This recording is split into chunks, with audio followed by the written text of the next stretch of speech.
Hi friends, welcome to Concord IAS Hindu News Analysis dated 19 July 2020. இன்னைக்கு நம்ம பார்க்க போற ஃபர்ஸ்ட் ஆர்டிக்கல் என்ன அப்படின்னா மொபைல் ஆப் குர்மா அப்படிங்கிற மொபைல் ஆப் வந்துட்டு டெவலப் பண்ணியிருக்காங்க டர்ட்டில்ஸை சேவ் பண்றதுக்காக. சரி, இது எந்தெந்த சப் டாபிக் அடியில படிக்கணும் அப்படின்னு கேட்டீங்கன்னா யூபிஎஸ்சி படிக்கக்கூடிய கேண்டிடேட்ஸ் ஜெனரல் ஸ்டடீஸ் பேப்பர் 3ல என்விரான்மெண்ட் அப்படிங்கிறதுக்கு அடியில conservation, environment pollution and degradation, environmental impact அசஸ்மெண்ட்ங்கிற சப் கேட்டகரியில கன்சர்வேஷன்ங்கிறதுக்கு அடியில you have to read this topic. இதுவே ப்ரிலிம்ஸ் ஃபார் டிஎன்பிசி படிக்கக்கூடிய கேண்டிடேட்ஸ் எதுல படிக்கணும்னா என்விரான்மெண்ட் அண்ட் ஈகாலஜி கேட்டகரி. அதே மாதிரி பேப்பர் 3ல வந்துட்டு மெயின்ஸ் எழுதும் போது environment, biodiversity and disaster management இந்த சப் கேட்டகரிஸ்க்கு அடியில இந்த பர்டிகுலர் கரண்ட் அஃபேர்ஸை நீங்க சரி, இந்த பர்டிகுலர் ஹிந்து நியூஸ் பேப்பர்ல இருக்கக்கூடிய ஆர்டிக்கல் போறதுக்கு முன்னாடி நம்ம டர்ட்டில்னா என்ன, டார்டாய்ஸ்னா என்ன அப்படின்னு தெரிஞ்சுப்போம். ரெண்டுமே ஒரே ஃபேமிலில இருந்து தான் வருது. ஆனா இதுக்கு சில டிஃபரன்சஸ் இருக்கு. அதாவது டர்ட்டில் வந்துட்டு எங்க தான் ஜாஸ்தியா இருக்கும் அப்படின்னா வாட்டர்ல தாங்க ஜாஸ்தியா இருக்கும். So it is an aquatic or marine form. எப்ப எக்ஸ் லே பண்ணணும்னு நினைக்குதோ அப்ப மட்டும் ஃபீமேல் வந்துட்டு லேண்டுக்கு வந்துட்டு போகும். இதுவே டார்டாய்ஸ் எடுத்துட்டீங்க அப்படின்னு கேட்டீங்கன்னா இது செமி டெரஸ்ட்ரியல், அதாவது ஃப்ரெஷ் வாட்டர்ஸ்லயும் இருக்கும். ஆனா மேக்ஸிமம் டைம் எங்க தான் இருக்கும்னு கேட்டீங்கன்னா லேண்ட்ல தான் இருக்கும். when you take your turtles அதோட சைஸ் வந்துட்டு சின்னதா இருக்கும், டார்டாய்ஸோட சைஸ் வந்துட்டு பெருசா இருக்கும். டர்ட்டிலுக்கு அதுக்கு மேல இருக்கக்கூடிய அந்த ஓடு மாதிரி ஒண்ணு இருக்குல்ல, அது எப்படி இருக்கும் அப்படின்னு கேட்டீங்கன்னா ஹார்ட் ஷேப்ல இருக்கும். இதுவே டார்டாய்ஸ்க்கு எப்படி இருக்கும் அப்படின்னா ஓவாய்டு ஷேப்ல இருக்கும். வேறஸ் உங்களோட டர்ட்டில் எப்பயுமே எங்க தான் இருக்கு, தண்ணியில தான் இருக்கு. அதனால அதோட முன்காலும் பின்காலும் எப்படி இருக்கும் அப்படின்னா பேடல்ஸ் மாதிரி இருக்கும். அதாவது படகுல நம்ம படகு ஓட்டுறதுக்கு ஒரு இது இருக்கும்ல, அந்த பேடல்ஸ் மாதிரி இருக்கும். வேறஸ் உங்களோட பேடல்ஸ் வந்துட்டு டார்டாய்ஸ்ல இருக்கவே இருக்காது. ஏன்னா இவங்க எங்க தான் இருக்காங்க, லேண்ட்ல தான் இருக்காங்க அப்படின்ட்டுன்னு. பிளஸ் இந்த டர்ட்டில்ஸ் அவங்க அதோட ஹெட்ஸ் எல்லாத்தையுமே என்ன பண்ணிக்காது அப்படின்னா கம்ப்ளீட்டா உள்ள எடுத்துக்க. ஏதோ ஒரு பிரச்சனை வருதுன்னா ஆமா என்ன பண்ணும், அதோட தலையை வந்துட்டு கொஞ்சமா உள்ள எடுத்துக்கும். அந்த இது கொஞ்சமா மட்டும்தான் உள்ள எடுத்துக்க முடியும், கம்ப்ளீட்டா எடுத்துக்க முடியாது டர்ட்டில்னால. வேற டார்டாய்ஸ் அப்படின்னு வரும்போது அதோட தலையை கம்ப்ளீட்டா அந்த ஷெல்குள்ள என்ன பண்ணிக்கும், உள்ள கொண்டு போய் வச்சுக்கும். இந்த turtles are flesh eaters, which is literally அவங்க வெஜிடேரியனும் சாப்பிடுவாங்க, நான்வெஜ்ஜும் சாப்பிடும் அப்படிங்கிற மாதிரி. So omnivorous in format. இதுவே டார்டாய்ஸ் அப்படின்னு பாத்தீங்கன்னா it is completely a herbivorous kind of species அப்படிங்கிறது. ஸோ இதுதான் பேசிக்கா டர்ட்டில் அண்ட் டார்டாய்ஸ்க்கு இருக்கக்கூடிய மேஜரா இருக்கக்கூடிய டிஃபரன்ஸ். சரி, இன்னைக்கு கரண்ட் அஃபேர்ஸ்ல என்ன வந்திருக்கு அப்படின்னா புதுசா ஒரு மொபைல் ஆப் லான்ச் பண்ணியிருக்காங்க, குர்மா மொபைல் ஆப். இது ஏன் குர்மா மொபைல் ஆப் அப்படின்னு கேட்டீங்கன்னா ஏற்கனவே இந்த இல்லீகலா டர்ட்டில்ஸை ட்ரேட் பண்றாங்கல்ல, இதை வந்துட்டு நம்ம ஸ்டாப் பண்ணணும் அப்படிங்கிறதுக்காக ஆபரேஷன் சேவ் குருமா அப்படின்னு ஏற்கனவே ஒன்று இருந்தது. ஸோ இப்போ நம்ம கன்சர்வ் பண்ண போறோம் இந்த டர்ட்டில்ஸை. ஆனா அதுக்கு நம்ம எதை யூஸ் பண்ண போறோம், டெக்னாலஜியை யூஸ் பண்ண போறோம். ஸோ அப்போ டர்ட்டில் கன்வென்ஷனுக்கு டெக்னாலஜி இஸ் பீயிங் யூஸ்ட் அப்படிங்கிறதுக்காக இந்த மொபைல் ஆப் குர்மா அப்படிங்கிறத லான்ச் பண்ணியிருக்காங்க. ஸோ மே 23rd 2020 வந்துட்டு world turtle day, every year வந்துட்டு வேர்ல்ட் டர்ட்டில் டே செலிப்ரேட் பண்ணிட்டு இருக்காங்க. சரி, இந்த ஆப்பை யார் டெவலப் பண்ணாங்க அப்படின்னா Indian turtle conservation action network, turtle survival alliance India and wildlife conservation society of India, 3 பேர் சேர்ந்து என்ன பண்ணியிருக்காங்க அப்படின்னா இந்த ஆப்பை டெவலப் பண்ணியிருக்காங்க. சரி, இந்த ஆப்ல என்ன இருக்கும் அப்படின்னு கேட்டீங்கன்னா ஒரு டேட்டா பேஸ் இருக்கும். என்னென்ன மாதிரியான டர்ட்டில் ஸ்பீசிஸ் இருக்கு, எந்தெந்த லொகேஷன்ஸ்ல இருக்கு, இந்த டர்ட்டில் ஸ்பீசிஸ் வந்துட்டு எங்கெங்க இருக்கும், இது எப்படி டிஸ்ட்ரிபியூட் ஆயிருக்கும், இதுக்கு என்னென்ன மாதிரியான த்ரெட்ஸ் அப்படிங்கிறது எல்லா கம்ப்ளீட் டேட்டா பேஸை இந்த பர்டிகுலர் மொபைல் ஆப்ல இருக்கு. சரி, இதை வச்சு என்ன பண்ணலாம் அப்படின்னு கேட்டீங்கன்னா மேஜரா இருக்கக்கூடிய சேலஞ்சஸ், இந்த இல்லீகல் ட்ரேடை ஸ்டாப் பண்றதுக்கு மேஜரா இருக்கக்கூடிய சேலஞ்சஸ் அப்படின்னு பாத்தீங்கன்னா யாரெல்லாம் இந்த கிரைமை ப்ரிவென்ட் பண்றேன்னு நினைக்கிறாங்களோ அவங்க எல்லார்கிட்டையும் இதை பத்தி ப்ராப்பரான டேட்டா பேஸ் இருக்கிறது கிடையாது.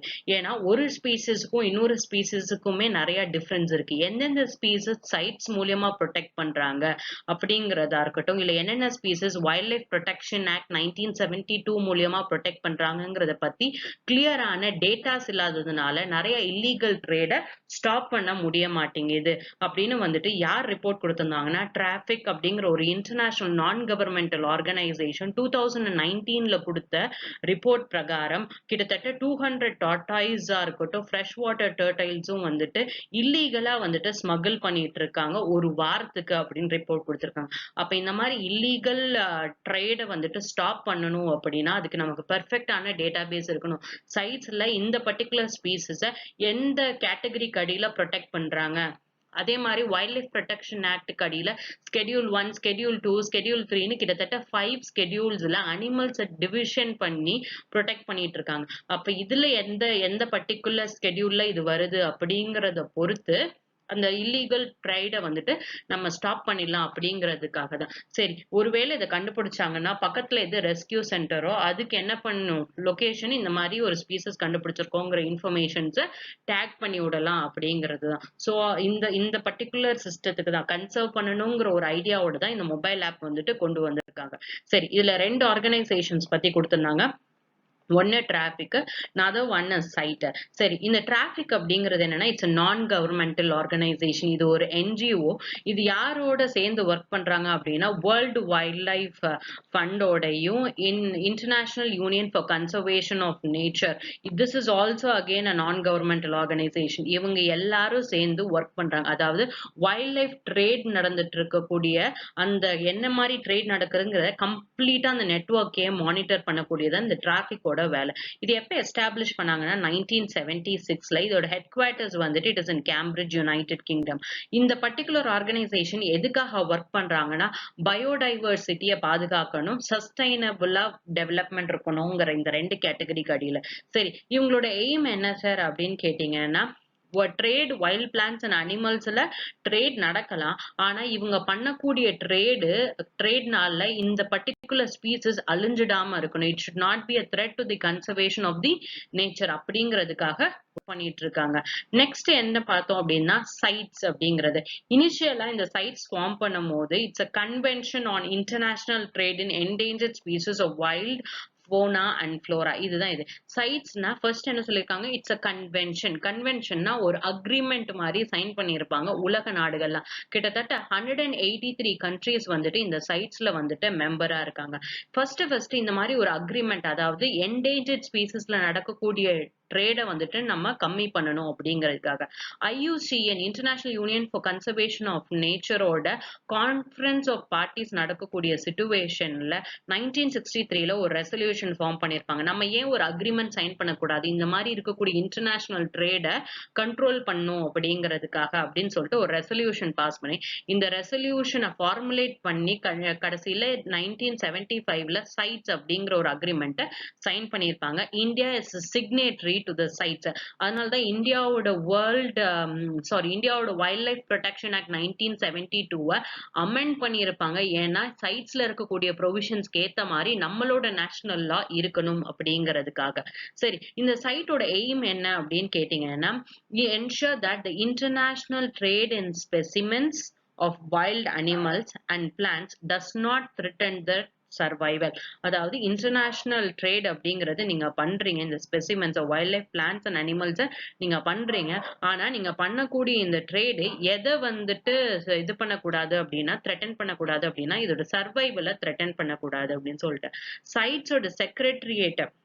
சரி, இந்த சைட்ஸ் அப்படிங்கிறது ஒரு அக்ரிமெண்ட் மாதிரி தான் இருந்தது. ஆனா ஃபியூச்சர்ல இது என்ன பண்ணிட்டாங்க அப்படின்னா இதுக்குன்னு ஒரு தனி இன்ஸ்டிடியூஷன் வச்சு செக்ரட்டரியேட் மாதிரி ஃபார்ம் பண்ணி இதை யார் அட்மினிஸ்டர் பண்றாங்க அப்படின்னா யுனைடெட் நேஷன்ஸ் என்விரான்மெண்ட் ப்ரோக்ராம். இதோட ஹெட் குவார்ட்டர்ஸ் எங்க இருக்கு அப்படின்னா ஜெனீவா, சுவிட்சர்லாந்துல இருக்கு. இந்த சைட்ஸ்ல ஸ்பீசிஸ 3 விதமா கிளாசிஃபை பண்றாங்க. அப்பெண்டிக்ஸ் 1, அப்பெண்டிக்ஸ் 2, அப்பெண்டிக்ஸ் 3ன்னு 3 கிளாசிபிகேஷன்ஸ் பண்றாங்க. இல்ல அப்பெண்டிக்ஸ் 1ல என்ன சொல்றாங்க அப்படின்னா it list that the species that are most endangered among the CITES. அதாவது ஒரு set of animal species and plants வந்துட்டு இந்த சைட்ஸ்குள்ள இருக்கு. இதுல இருக்கிறதுலே எது ரொம்ப என்டேஞ்சர்ட், எது சட்டுனா இது அழிஞ்சிடும், இன்னும் கொஞ்ச நாள்ல இந்த பிராணியே இல்லாம போயிடும் அப்படின்னு சொல்லக்கூடிய அனிமல்ஸ் எதுல போட்டு வச்சிருக்காங்க, அப்பெண்டிக்ஸ் 1ல போட்டு வச்சிருக்காங்க. இந்த அப்பெண்டிக்ஸ் 1ல போட்டு வச்சிருக்கிறதுனால என்ன பெனிஃபிட் அப்படின்னு கேட்டீங்கன்னா ஒருவேளை இந்த அனிமல்ஸை ட்ரேட் பண்ணணும் அப்படின்னா ரொம்ப எக்ஸப்ஷனல் சர்க்கம்ஸ்டன்சஸ்ல மட்டும்தான் ட்ரேட் பண்ண முடியும்.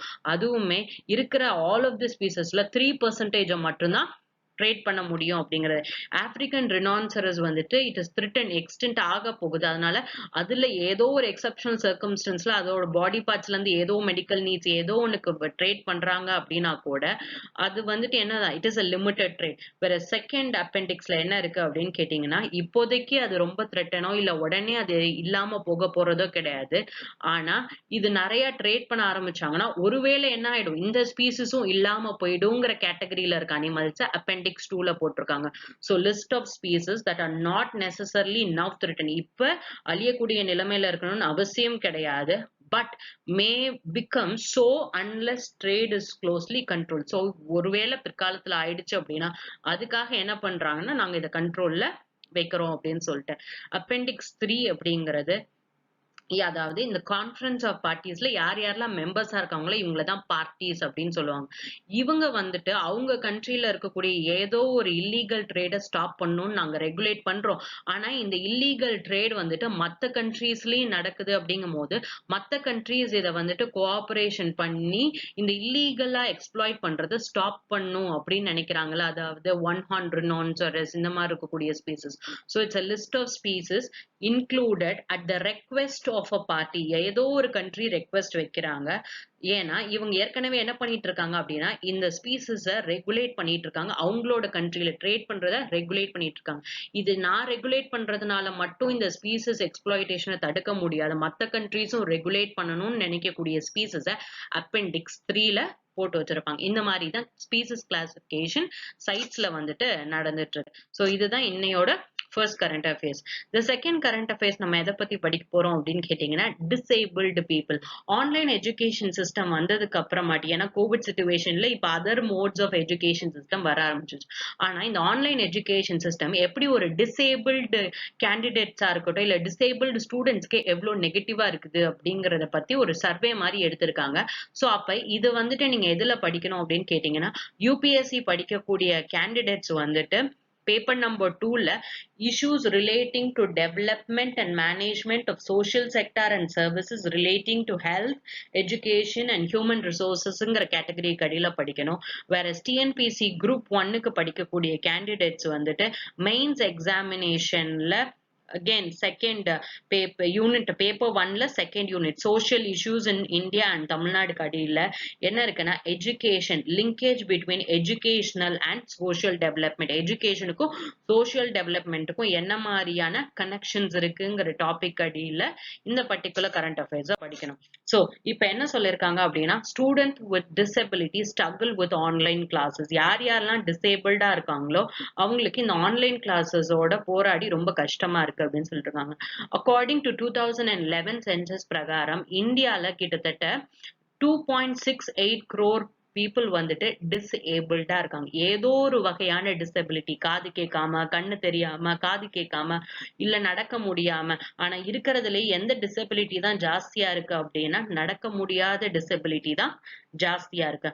அதுக்கப்புறம் இருக்கக்கூடியது என்ன அப்படின்னா காது கேட்காதவங்க தான் ஜாஸ்தியா இருக்காங்க. அடுத்தது பார்க்க முடியாதவங்க ஜாஸ்தியா இருக்காங்க.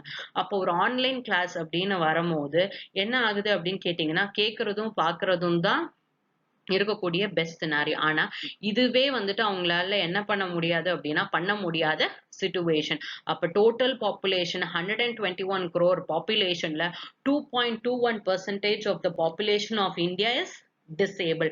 அதுலயுமே 69% டிசேபிள்டு பீப்புள் ஊனமுற்றவர்கள் எங்க இருக்காங்க அப்படின்னா ரூரல் ஏரியாஸ்ல இருக்காங்க அப்படின்னு சொல்லியிருக்காங்க. சரி, கான்ஸ்டிடியூஷனலா இந்த டிசேபிள்டு பீப்புளுக்கு என்னென்ன மாதிரியான பெனிஃபிட்ஸ் இருக்கு அப்படின்னு பார்ப்போம்.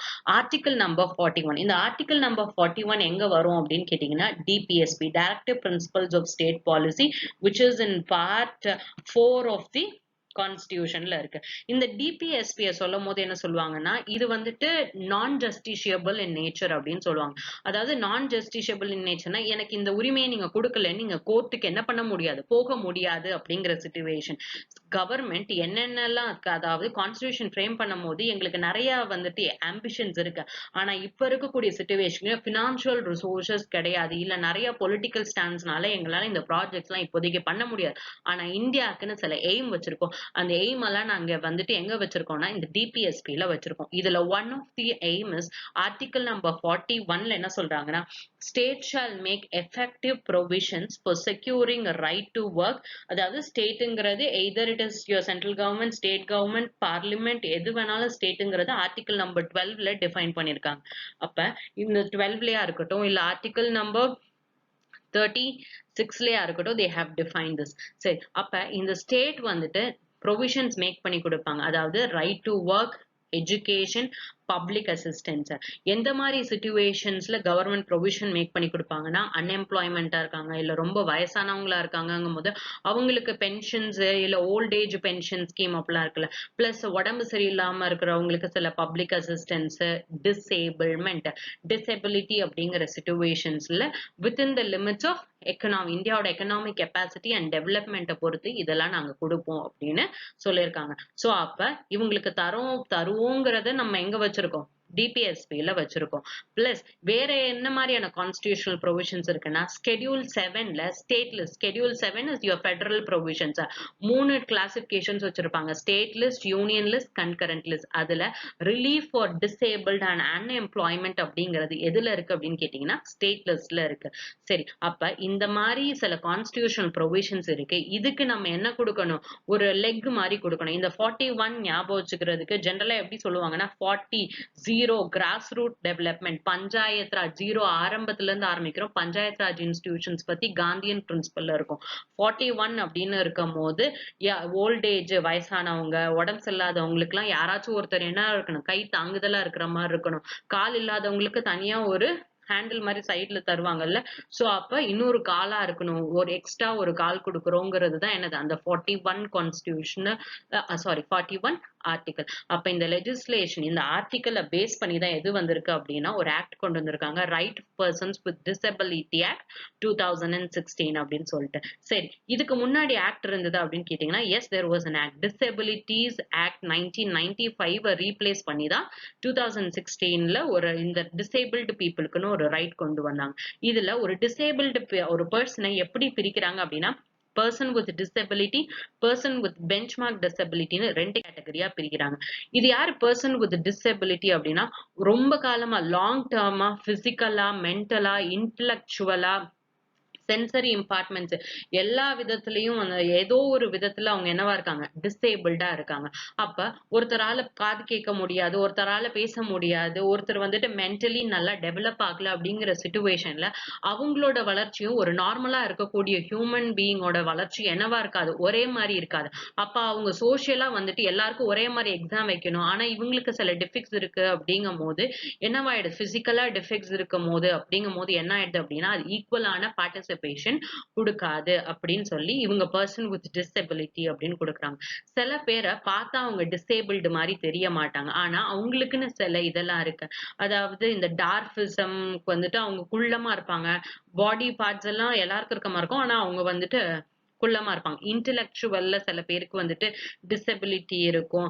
தலேஷிமியா, செரிப்ரல் பிளாசி இதெல்லாம் ரொம்ப பெருசா வெளியில வந்துட்டு தெரியாத மாதிரியான சிச்சுவேஷன். சோ அப்ப பர்சன் வித் பெஞ்ச்மார்க் டிசபிலிட்டி இல்ல ஆசிட் விக்டிம், சோ அப்ப இவங்க எல்லாருமே means a person not less than 40% of a specified ஏதோ ஒரு டிசபிலிட்டி இருக்கு, ஆனா அந்த டிசபிலிட்டி எவ்வளவு இருக்கணும், 40% ஆச்சும் இருக்கணும், அதுக்கு கீழே இருக்கக்கூடாது. சில டிசபிலிட்டியை மெஷர் பண்ணலாம், சில டிசபிலிட்டியை மெஷர் பண்ண முடியாது.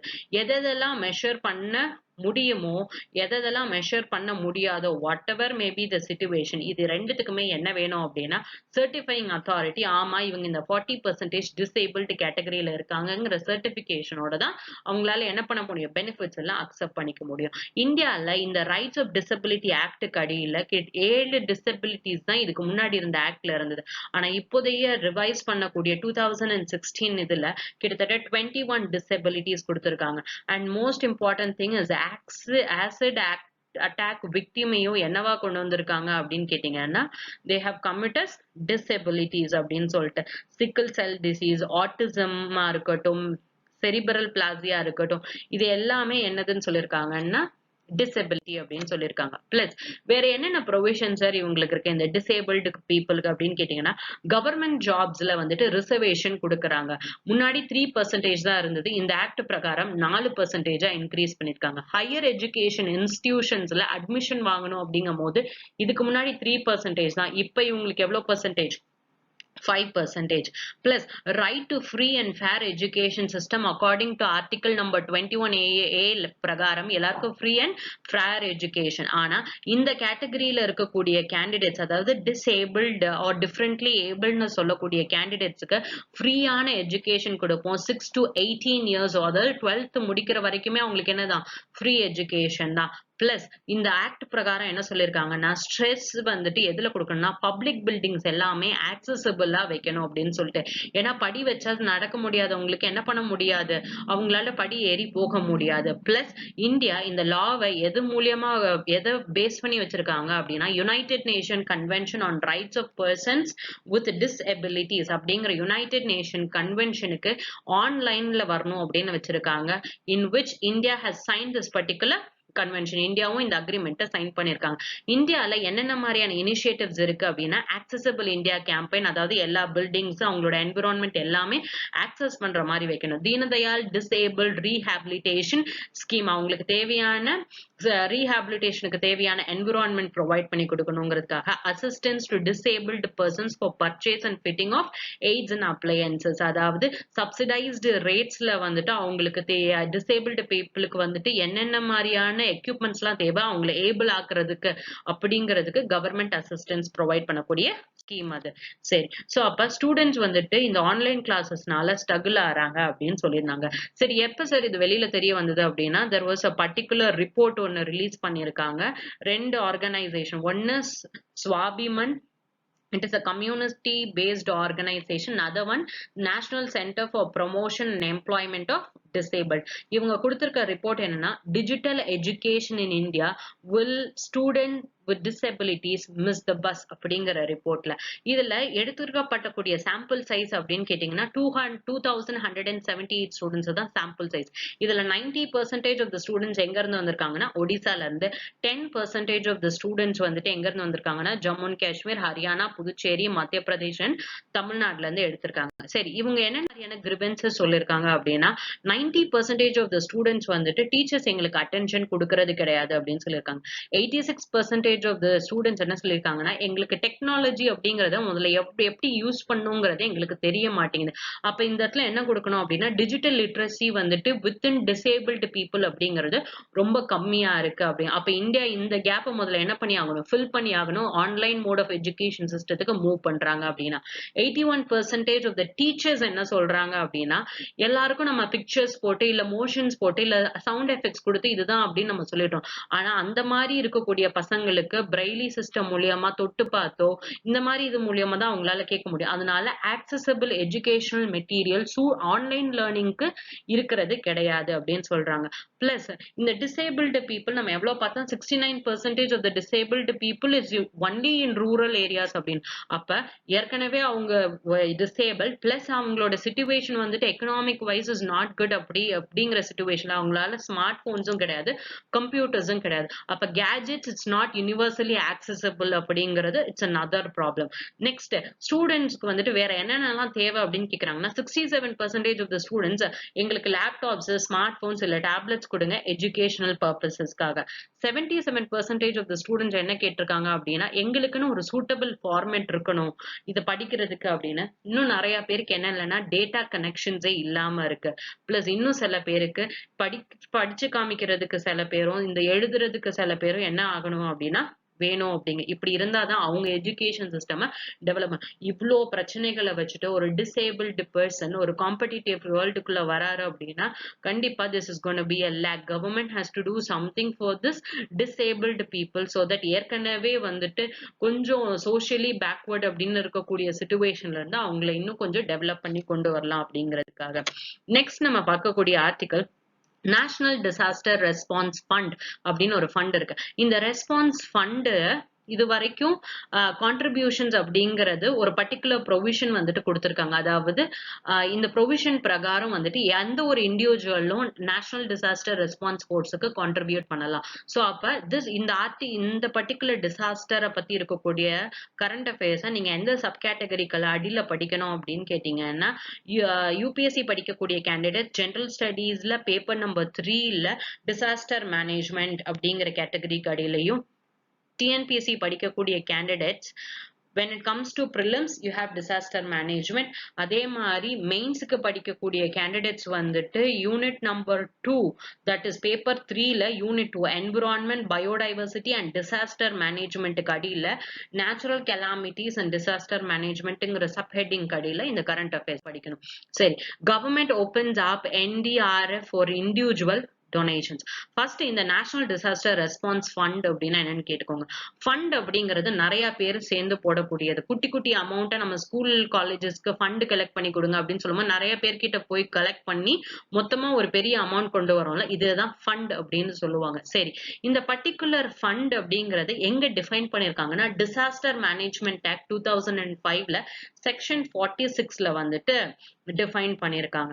இந்த ஃபண்டை யார் மேனேஜ் பண்றாங்க அப்படின்னு கேட்டீங்கன்னா, சென்ட்ரல் கவர்மெண்ட் தான் மேனேஜ் பண்றாங்க. எதுக்குன்னா, எமர்ஜென்சி சிச்சுவேஷன்ஸ் வரும்போது அதுக்கு நம்ம ரெஸ்பாண்ட், ஒரு ஃப்ளட்டே வருது அப்படின்னா அதுக்கு ரெஸ்பாண்ட் பண்ணணும், ரிலீஃப் கொடுக்கணும், இருக்கக்கூடிய மக்களை வேற இடத்துக்கு நம்ம மாத்துறோம் அப்படின்னா அவங்களுக்கு தேவையான நிவாரண நிதிகள் கொடுக்கணும். அப்படிங்கிற சிச்சுவேஷனுக்கு நமக்கு காசு வேணும், அதுக்காக இந்த ஒரு ஃபண்ட் கிரியேட் பண்ண.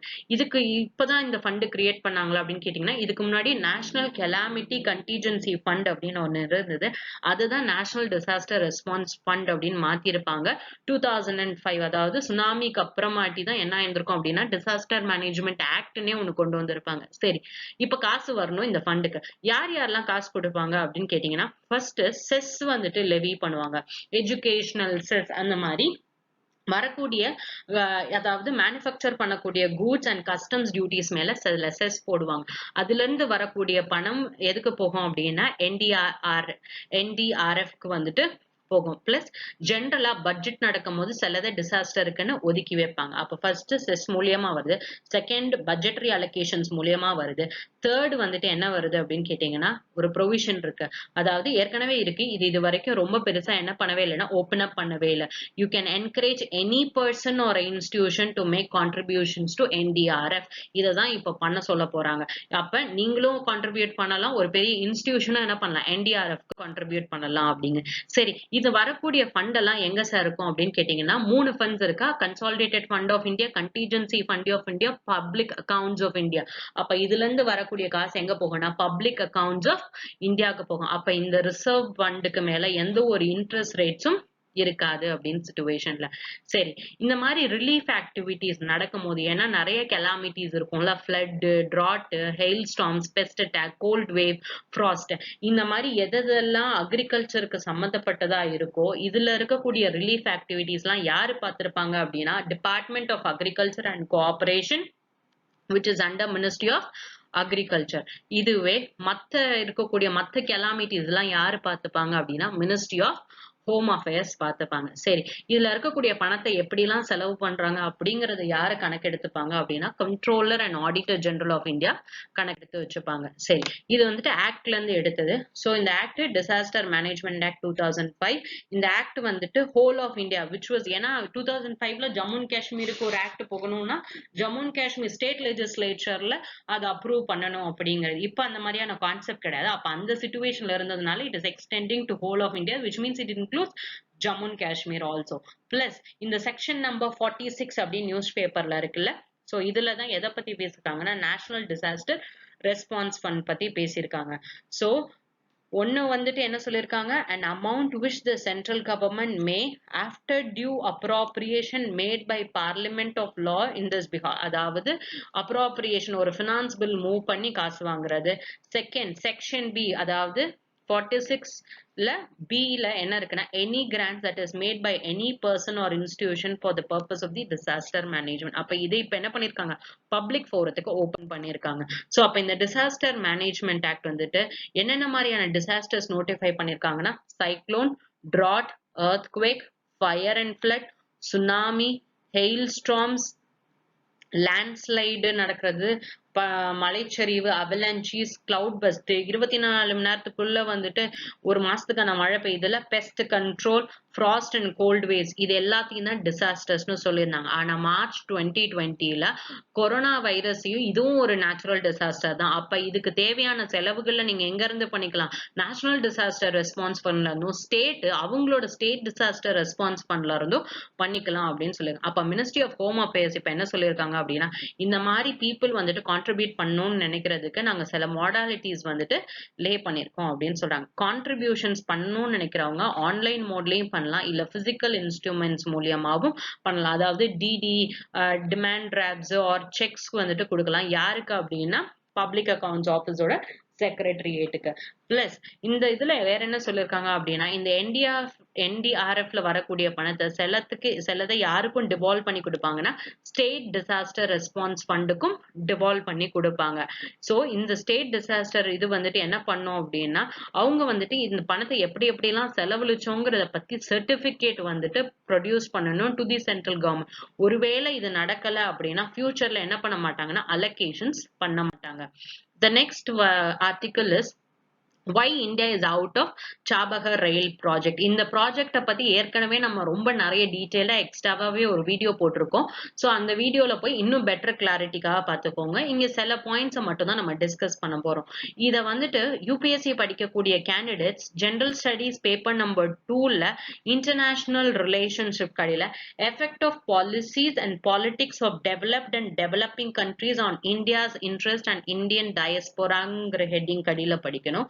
Whereas TNPSC படிக்கக்கூடிய candidates general studies paper 2 in your mains examination Indian foreign policy கடியில இந்த பர்டிகுலர் கரண்ட் அஃபேர்ஸா படிக்கணும். சரி, என்ன மாதிரியான ப்ராப்ளம் அப்படின்னு கேட்டீங்கன்னா, இந்தியாவுக்கு ஒரு பர்டிகுலர் ரயில்வே லைனை லே பண்றதுக்கான ப்ராஜெக்ட ஈரான் இந்தியாவுக்கு கொடுத்திருப்பாங்க. அது இப்போதைக்கு இந்தியா கிட்ட இருந்து எடுத்துட்டு நாங்களே அதை டெவலப் பண்ணிருப்போம் அப்படின்னு சொல்லியிருக்காங்க.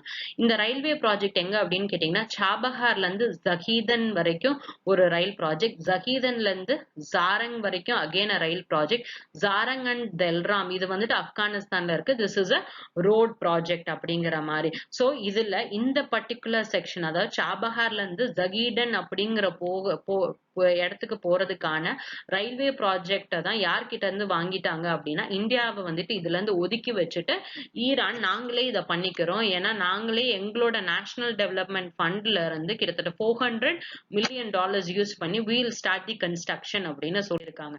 சரி, இந்தியாவுக்கு வந்துட்டு இது எதனால வந்துட்டு what ties India has with Chabahar. சாபஹாரோட இந்தியாவுக்கு என்ன டைஸ் அப்படின்னு கேட்டீங்கன்னா, இந்தியாவுக்கு வந்துட்டு பெரிய பெரிய ஆம்பிஷன்ஸ் வந்துட்டு இருக்கு. ஆனா இந்த ஆம்பிஷன்ஸுக்கு தேவையான பணம் அப்படிங்கிறது ரொம்ப ஜாஸ்தியா கிடையாது.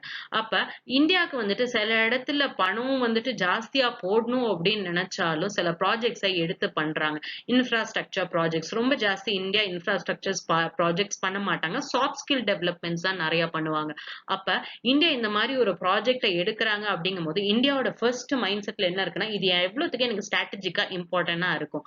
ஏன்னா இந்தியா இந்த ப்ராஜெக்டை எடுக்கிறாங்க அப்படிங்கும் போது நிறைய பேர் அப்போஸ் பண்ணாங்க. ஏன்னா ஈரானோட ரிலேஷன்ஷிப் அப்படிங்கிறது நிறைய சாங்ஷன்ஸ்னால யாரும் ரொம்ப வச்சுக்கிறது கிடையாது.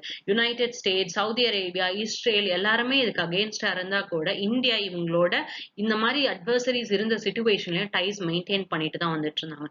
இந்த சாபஹார் அப்படிங்கிற போர்ட் இந்தியாவுக்கு எதுக்கு இவ்வளோ இம்பார்ட்டன்ட் அப்படின்னா, ஃபர்ஸ்ட் இந்தியாவுக்கும் ஆப்கானிஸ்தானுக்கும் பார்டர் ரோட்ஸ் கிடையாது. ஆப்கானிஸ்தானை நாங்க வந்துட்டு ஆக்சஸ் பண்ணோம், ஆனா பாகிஸ்தான் ஆக்சஸ் கொடுக்க மாட்டாங்க. சோ அப்ப பாகிஸ்தான் நான் பைபாஸ் பண்ணிட்டு ஆல்டர்னேட்டிவா என்ன பண்ணும், ஆப்கானிஸ்தான் போகணும். செகண்ட், இந்தியாவுக்கு ஸ்ட்ராட்டஜிக்கா இந்த பொசிஷன் தேவை. ஏன்னா நமக்கு எப்படி சாபஹா போட்டு டெவலப் பண்றோமோ அதே மாதிரி பாகிஸ்தான்ல குவதார் போட்டு சைனா டெவலப் பண்ணிட்டு இருக்காங்க.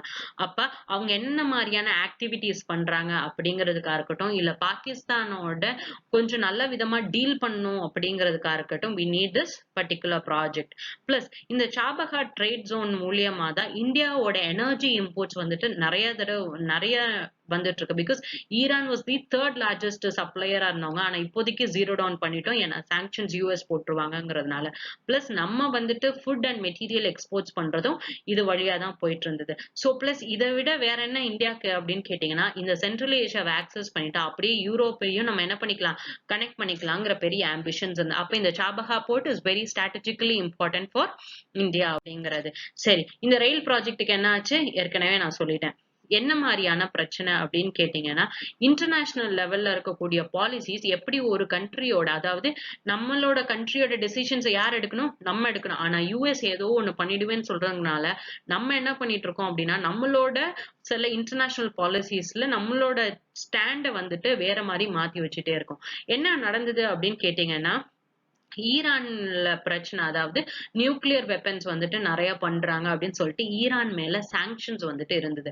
ஒரு பாயிண்ட் ஆஃப் டைம்ல ஈரானே இறங்கி வந்து எங்களோட நியூக்ளியர் இதெல்லாம் நாங்க வந்துட்டு கம்மி பண்ணிக்க, ஏன்னா அவங்க எக்கனாமி ரொம்ப பரிதாபமான நிலையில போனதுக்கு அப்புறமாட்டி உலகத்துல இருக்கக்கூடிய இந்த P5 கண்ட்ரிஸ், அதாவது யுனைடெட் நேஷன் செக்யூரிட்டி கவுன்சில்ல இருக்கக்கூடிய 5 பெர்மனன்ட் மெம்பர்ஸும் பிளஸ் ஒரு கண்ட்ரி என்னன்னா ஜெர்மனி, இவங்களும் சேர்ந்து ஒரு நியூக்ளியர் டாக்ஸ் வந்துட்டு 2006ல ஆரம்பிக்கிறாங்க.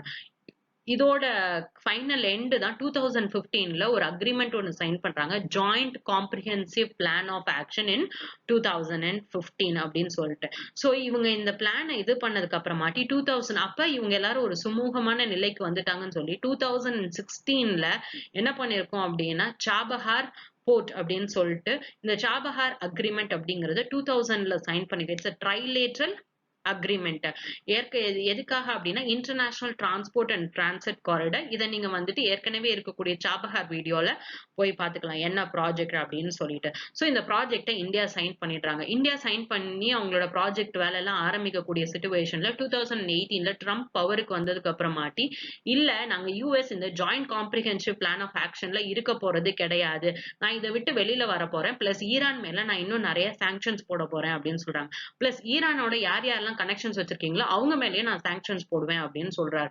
அப்ப என்ன ஆயிடுச்சு அப்படின்னு கேட்டீங்கன்னா, இந்தியா ஈரான் கிட்ட இருந்து எனர்ஜி தேர்ட் லார்ஜஸ்ட் சப்ளையர். இந்தியாவுக்கு ஆயில் வரலன்னா இந்தியாவோட எக்கனாமி வில் பி டவுன்வர்ட். சரியா? அப்ப இந்த மாதிரி சிச்சுவேஷன்ல இந்தியா 3வது லார்ஜஸ்ட் இம்போர்ட்டர், ஜாஸ்தி ஆயில் இம்போர்ட் பண்ணிட்டு இருக்க சிச்சுவேஷன்ல இதுக்கு பயந்துட்டு இந்தியா என்ன பண்ணிட்டாங்கன்னா, அவங்களோட ஆயில் இம்போர்ட்ஸையுமே ரெடியூஸ் பண்ணி ஜீரோவா கொண்டு வந்துட்டாங்க. பிளஸ் வேற எது இந்த ட்ரேட் எது மூலியமா நடந்துட்டு இருந்ததுன்னா, ஏன்னா யூஎஸ் டாலர்ஸ்ல தான் ஜென்ரலா வந்துட்டு இன்டர்நேஷனல் கரன்சிஸா இருக்கக்கூடிய டாலர்ஸ், யூரோ, யென் இது மூலியமா தான் என்ன நடந்துட்டு இருக்கும்னா இன்டர்நேஷனல் லெவல்ல ட்ரேட் நடந்து. ஏன்னா நம்ம ரூபி நம்ம நாட்டை விட்டு வெளியில போச்சுன்னா அதுக்கு மதிப்பு கிடையாது.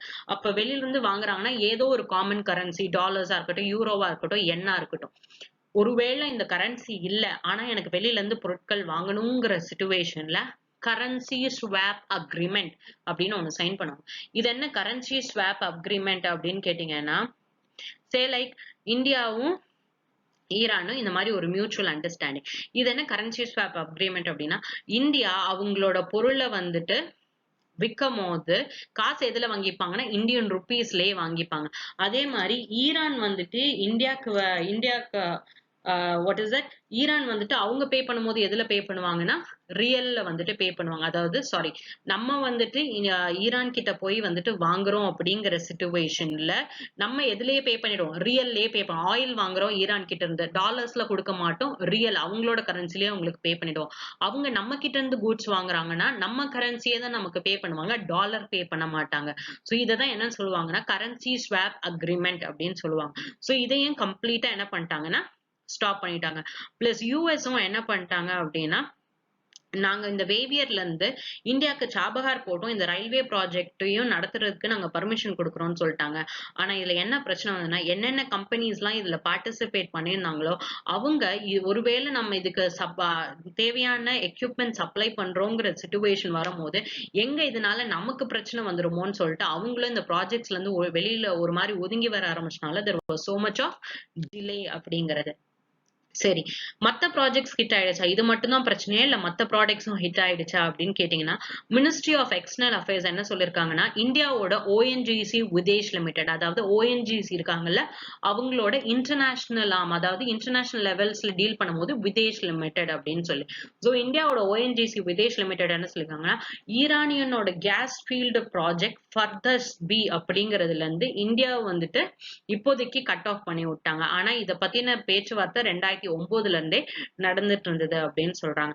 பிளஸ் இப்ப என்ன சொல்லியிருந்தாங்கன்னா, இந்தியா வந்துட்டு இப்போதைக்கு வெளியில தான் தள்ளி வச்சிருக்காங்க. அதுக்குன்னு இந்தியாக்கு இந்த ரயில்வே ப்ராஜெக்ட்குள்ள எந்த ஒரு கன்ஸ்ட்ரக்ஷன் அதாவது டோர்ஸ் ஓப்பனா இல்லாம அதாவது க்ளோஸ்டு டோர்ஸ்ன்னு கிடையாது. இந்தியா எப்ப வேணாலும் இதுல ஒரு பார்ட்டா இது பண்ணிக்கலாம் அப்படின்னு சொல்லியிருக்காங்க. சரி சைனாவோட ஆங்கிள் என்ன அப்படின்னு கேட்டீங்கன்னா, சைனா வந்துட்டு இப்போதைக்கு $25 25 இயர் பிளான் போட்டிருக்காங்க. கிட்டத்தட்ட $400 பில்லியன் இன்ஃப்ராஸ்ட்ரக்சர் அண்ட் எனர்ஜி ரிசோர்சஸ்ல மட்டும் இது பண்றதுக்காக.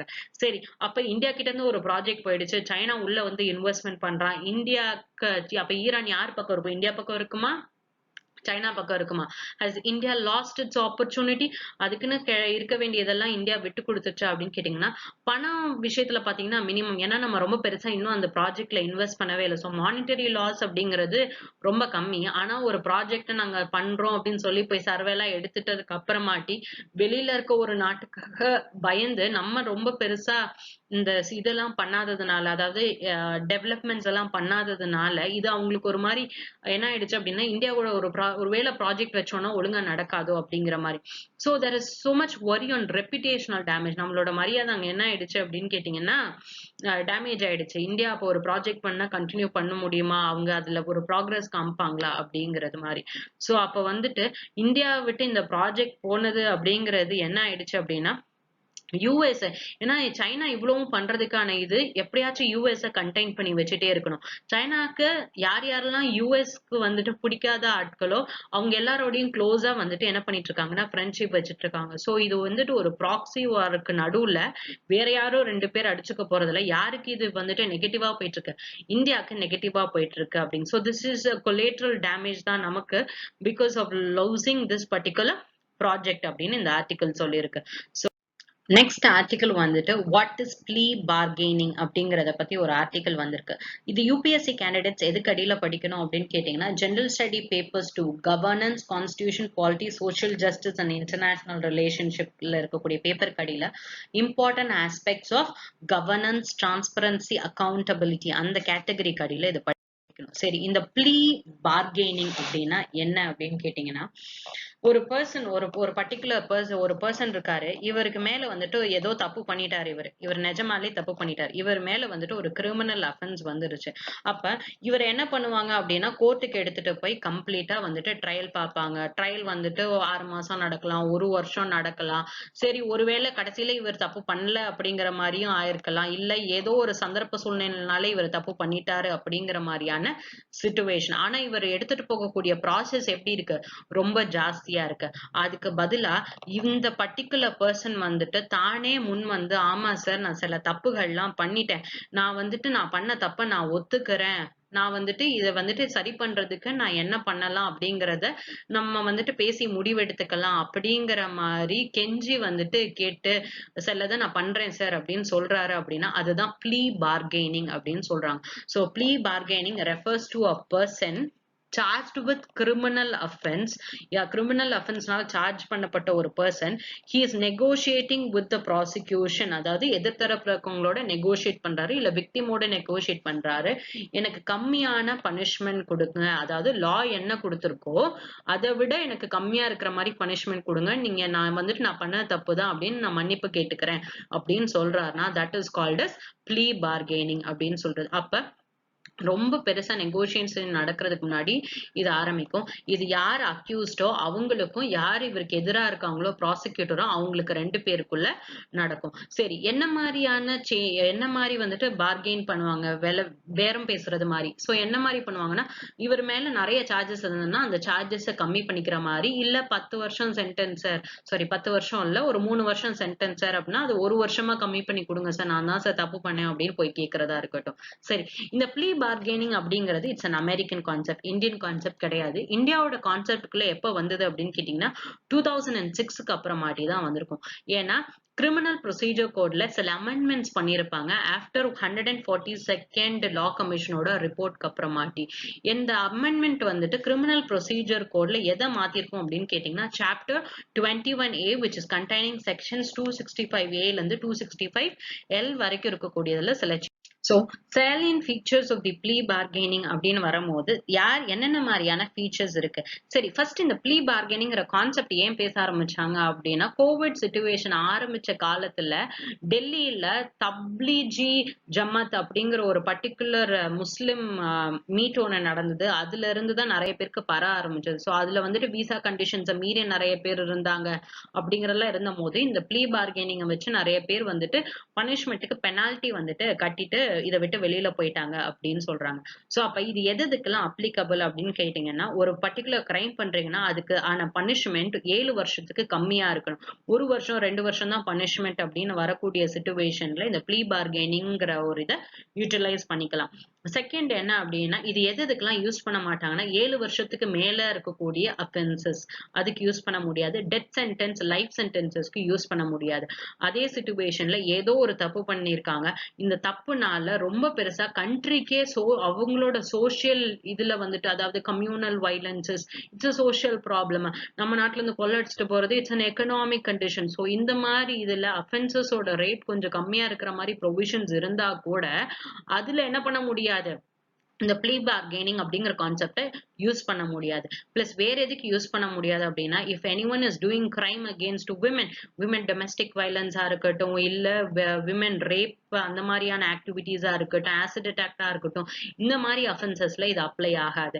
பிளஸ் சைல்டு பிலா 14 இயர்ஸ்க்கு கீழே இருக்கக்கூடிய குழந்தைய வந்துட்டு ஏதாச்சும் பண்ணாலும் அதுக்கும் என்ன ஆகாது அப்படின்னா இந்த plea bargainingங்கிறத கேட்க முடியாது. சோ அப்ப இது என்ன பண்ணுவாங்க அப்படின்னு கேட்டீங்க அப்படின்னா கவர்மெண்ட் வந்துட்டு நிறைய இந்த சார்ஜஸ் எல்லாம் போடுறது என்ன பண்ணிடுவாங்கன்னா கம்மி பண்ணிட்டு இவங்க ஒத்துக்கிட்டாங்க அப்படிங்கிற ஒரே காரணத்தினால நெகோஷியேட் பண்ணுவாங்க. யாரு விக்டிம்ஸோ அவங்களோட நெகோஷியேட் பண்ண. ஜென்ரலா இந்த plea bargaining ப்ராசஸ் எப்படி ஆரம்பிக்கும் அப்படின்னா ஒருத்தர் வாலண்டியரா வந்து ஆமா சார் நான் இந்த தப்பு தான் பண்ணேன் அப்படின்னு ஒத்துக்கிட்டதுக்கு அப்புறமாட்டி கோர்ட் வந்துட்டு ஒரு சர்டிபிகேட் மாதிரி நீங்க எழுதி இது பண்ணுங்க அப்படின்னு சொல்லிட்டு அதை வந்துட்டு யாரு கில்ட்டியை ஒத்துக்கிட்டாரோ அவர் வந்துட்டு டாக்குமெண்ட் தருவார். இந்த டாக்குமெண்ட் எடுத்துட்டு போய் யாரு வந்துட்டு ப்ராசிக்யூட்டர் பிளஸ் விக்டிம் யாரோ அவங்க கிட்ட போயிட்டு இந்த மாதிரி நெகோசியேஷன் பண்ணிட்டு வாங்க அப்படின்லாம் சொல்லுவோம். இது எல்லாருக்கும் சுமூகமா வரக்கூடிய சிச்சுவேஷன்ல அக்யூஸ்டுக்கு வந்துட்டு பிரிசன் ஒருவேளை இம்ப்ரிசன்மெண்ட் கன்ஃபார்ம் அப்படின்னு கேட்டீங்க அப்படின்னா இந்த அஃபென்ஸுக்குன்னு எவ்வளவு பீரியட் இருக்கோ அதுல இருந்து மினிமம் எவ்வளவு பீரியட் இருக்கோ அதுல இருந்து பாதி ஆக்கிடுவாங்க.